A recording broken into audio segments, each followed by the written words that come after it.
Mercedes F1 drivers slam Chinese GP after major new issue exposed.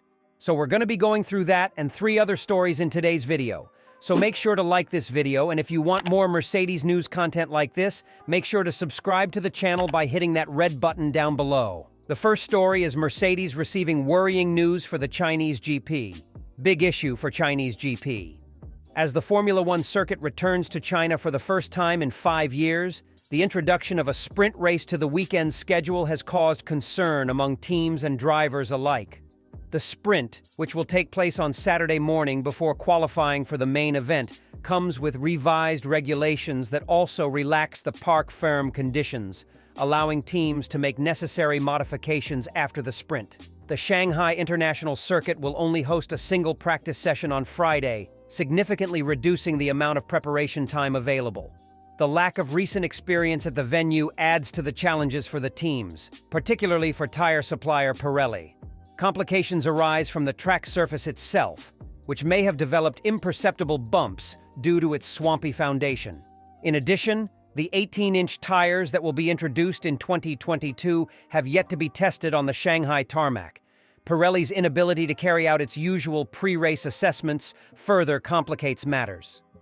"It's like approaching a new track," said Pirelli's F1 chief engineer Simone Barra.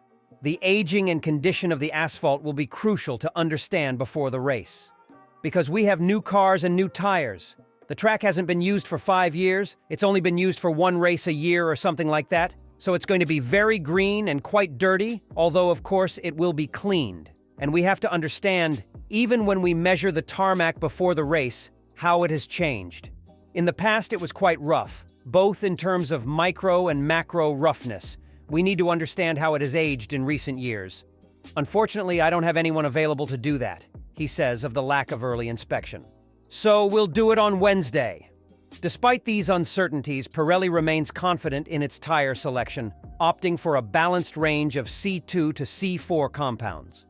"We have chosen a middle ground with our tires, which should protect us from different potential problems," explained Barra. "C5 was really too soft and C1 was probably too conservative considering the track. For the first time since 2019, F1 will take place at the Shanghai International Circuit later this week. As always, the pre-race press conference will be the first official event. While all drivers usually attend the pressers, Lewis Hamilton or George Russell will not be a part of the pre-race formalities due to other commitments. Instead, they will answer questions in Mercedes hospitality in a session that will begin at. Notably, this isn't the first press conference Lewis Hamilton will miss this season. The 39-year-old also missed the presser during the Australian GP weekend. However, he was present for questioning at the Japanese GP. The last time racing took place in China, it was the 1000th GP in F1 history. Lewis Hamilton took home the biggest trophy on offer, with his then-teammate Valtteri Bottas securing P2. Hence, expectations were high to see Hamilton attend this year's press conference. However, the latest update has left more questions than answers. Amid Mercedes' continued struggles, Hamilton's impending switch to Ferrari has become a popular point of discussion.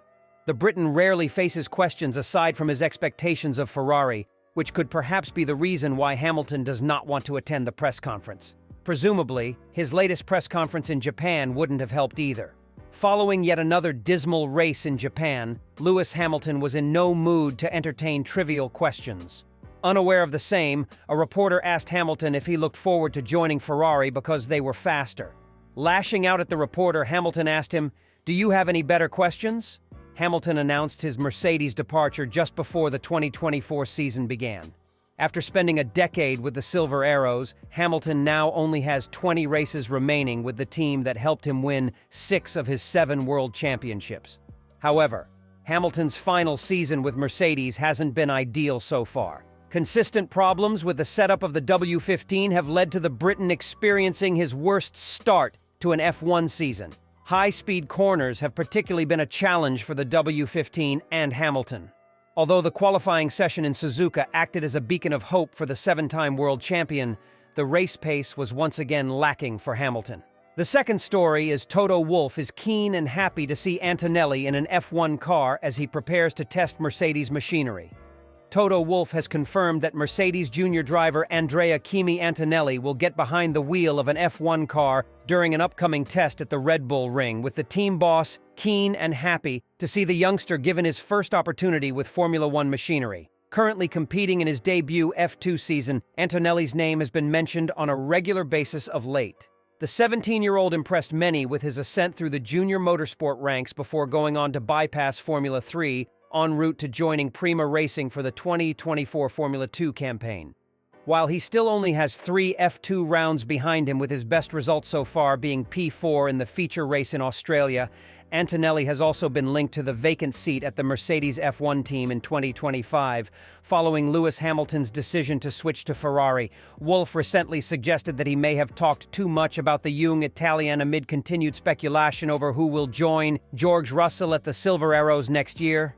However, during the Japanese Grand Prix weekend, the Austrian revealed details of a test that Antonelli will take part in at the Red Bull Ring, where the teenager will get his hands on a Mercedes 2021 Formula One car.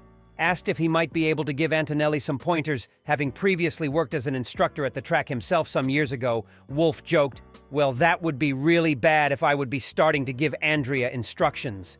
But yeah, is going to be there with a 2021 car. We want to give him the feeling of what a really good car looks like, and then we are going to put him in the 2022 car to see what the difference is.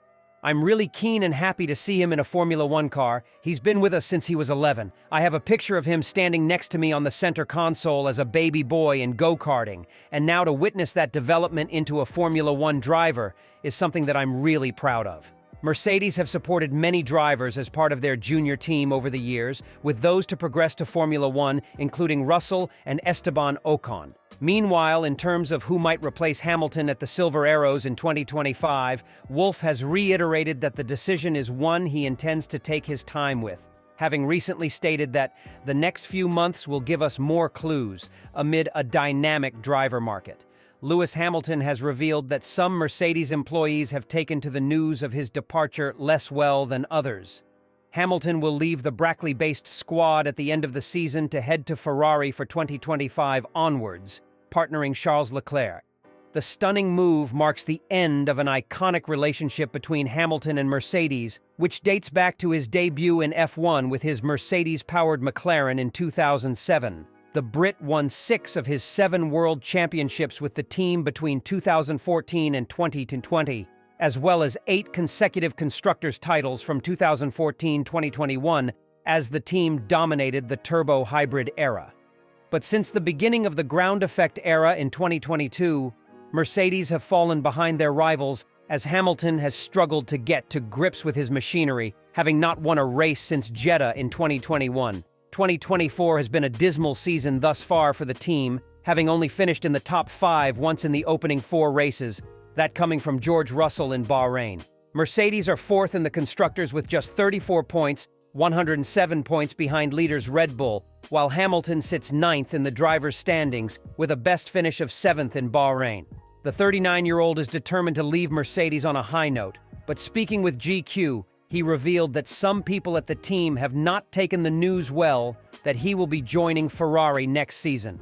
"My focus is, how do I deliver the best year that this team has ever had, after all the great years we've had," he said. "It's how you engage with the people around you, who have taken the news, some of them really well, some of them less so. How do you take them on this journey and leave on a high together?" The third story is Mercedes becomes first F1 team to exceed 500 million turnover. The company that runs the squad, Mercedes-Benz Grand Prix Loyalty, declared a turnover for 2023 of 546.5 million, which covers the year that ended December 31st. This figure represents an increase of 71.9 million over the 2022 figure of 474.6 million. As a comparison, Red Bull Technology, the company behind Red Bull's F1 team, had a turnover of 385.6 million in 2022.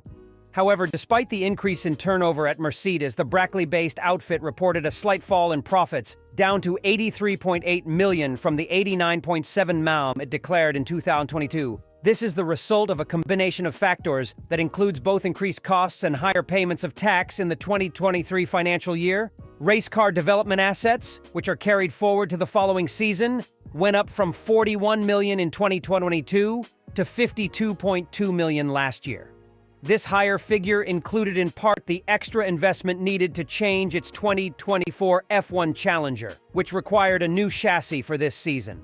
The $52.2 figure also includes the early work that the team was able to do in producing the 2023 gearbox and suspension parts that have been supplied to customer Williams this year, which was able to be completed before the 2024 components used by Aston Martin. Mercedes also reported a big increase in average staffing levels, up by 175 to 1289 last year compared to 1114 in 2022. This resulted in its salary bill jumping by $29.6 million to $111.7 million from the $82.1 million it declared in 2022. Although part of this was caused by the increased staff bonuses handed out for the team finishing second in the Constructors' Championship,